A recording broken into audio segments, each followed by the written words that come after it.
సహోదరి సహోదరులారా, మీకు శుభవార్త. 2025 సంవత్సరంలో మొత్తం 365 అంశాలను మీతో పంచుకోబోతున్నాము.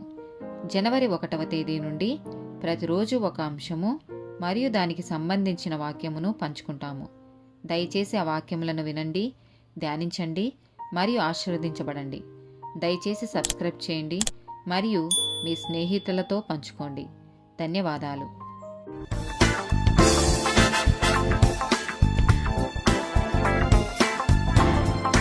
195th డే టాపిక్ న్యాయం. మీకా గ్రంథము 6వ అధ్యాయము 8వ వచనం. మనుష్యుడా, ఏది ఉత్తమమో అది నీకు తెలియజేయబడి ఉన్నది. న్యాయముగా నడుచుకొనుటయు, కనికరమును ప్రేమించుటయు, దీన మనస్సు కలిగి నీ దేవుని ఎదుట ప్రవర్తించుటయు ఇంతే కదా యెహోవా నిన్ను అడుగుచున్నాడు. యెషయా గ్రంథము 1వ అధ్యాయము 17వ వచనం. కీడు చేయుట మానుడి, మేలు చేయ నేర్చుకొనుడి. న్యాయము జాగ్రత్తగా విచారించుడి. హింసించబడు వానిని విడిపించుడి. తండ్రి లేని వానికి న్యాయము తీర్చుడి. విధవరాలి పక్షముగా వాదించుడి. ఆమోసు గ్రంథము 5వ అధ్యాయము 24వ వచనం. నీళ్లు పారినట్లుగా న్యాయము జరగనీయుడి. గొప్ప ప్రవాహము వలె నీతిని ప్రవహింపనీయుడి. సామెతల గ్రంథము 21వ అధ్యాయము 15వ వచనం.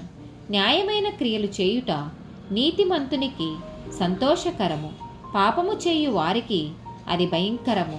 కీర్తనల గ్రంథము 89వ అధ్యాయము 14వ వచనం. నీతి న్యాయములు నీ సింహాసనమునకు ఆధారములు, కృపా సత్యములు నీ సన్నిధానవర్తులు. జకర్యా గ్రంథము 7వ అధ్యాయము 9, 10 వచనాలు. సైన్యములకు అధిపతియగు యెహోవా ఈలాగు ఆజ్ఞ ఇచ్చి ఉన్నాడు. సత్యముననుసరించి తీర్పు తీర్చుడి.